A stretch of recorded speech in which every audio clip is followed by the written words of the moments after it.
Hello, my dear friends, and welcome. My name is Vicki Hadge, and this is Even So It Is Well. On my channel, I share my thoughts about living well with chronic illness. This does not mean that my thoughts are necessarily going to agree with your thoughts, and it also does not mean that my thoughts are medical advice. It just means that I'm thoughtful. How are you doing? No, really, how are you doing? It has been a year. Today, I'm going to talk about managing chronic illness, or more truthfully, trying to manage chronic illness during a year-long global crisis. I started self-isolating in mid-March 2020 due to the pandemic, and I'm posting this video in mid-March 2021. I've been mostly isolating for an entire year. Because my immune system is already a bit wonky due to my MS, I decided to be extra careful because there's not a lot known about this virus and how it would affect those with autoimmune disorders. I have not been to the gym. I have had only virtual doctor's appointments. I have not been inside a restaurant.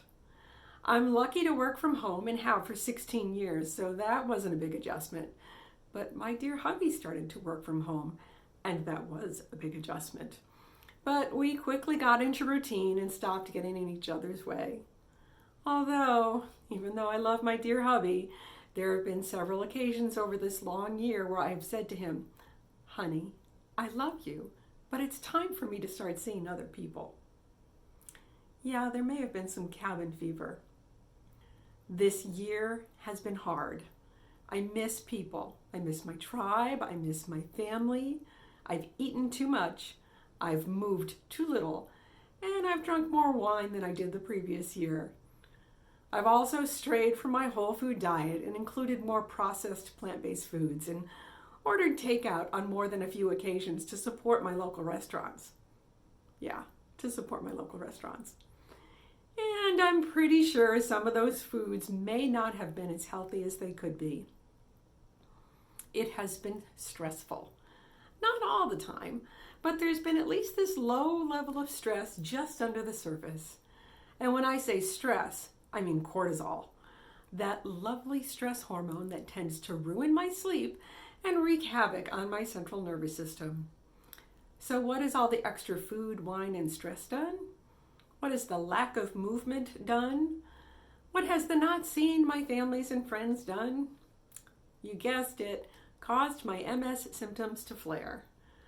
Sometimes I feel like I just haven't felt well since May or June. I've had more numbness, tingling, pain, spasms, fatigue, and cog fog. And I'm guessing my inflammation has increased. Yeah, I'm a party girl. Can any of you relate? Drop me a line in the comments below if you can.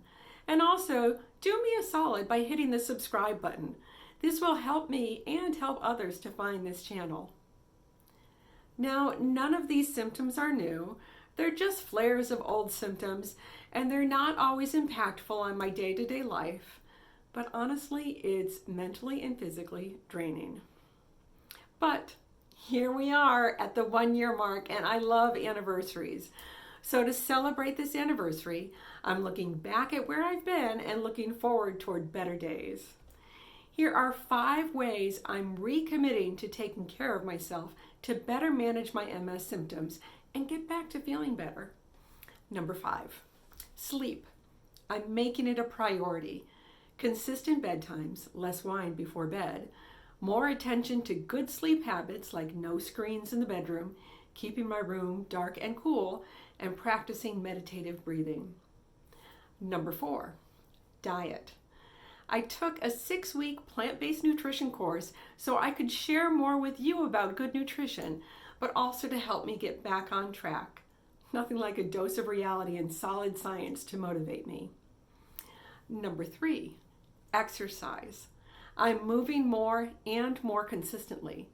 The weather here is starting to moderate, so I'm getting outside and moving my body more. Bonus, I'm getting sun exposure to boost my vitamin D. And I also just bought some trekking poles so I can feel more confident on the trails. Number 2, meditating. I find when I stray from my daily meditation, it's not good for me.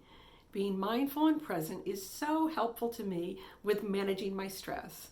When I skip my meditation, I really feel it mentally and physically. Number 1, being kind to myself. I have forgiven myself for the transgressions of this past year, and I've started to look for ways to make changes to improve my health and well-being. I invite you to do the same, my dear friends.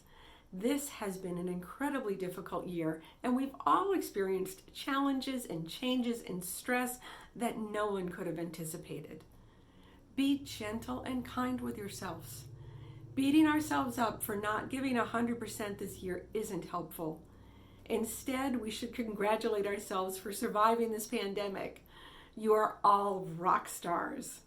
Take time to take adequate care, no, exquisite care of yourself. The question of the day is, how are you going to make changes to improve your health and well-being? Please put it in the comments below. I love hearing your tips and how you are living well. For more on the benefits of mindfulness, select this video. If you enjoyed this video, please click the thumbs up icon under the video, and while you're down there, hit the subscribe button too.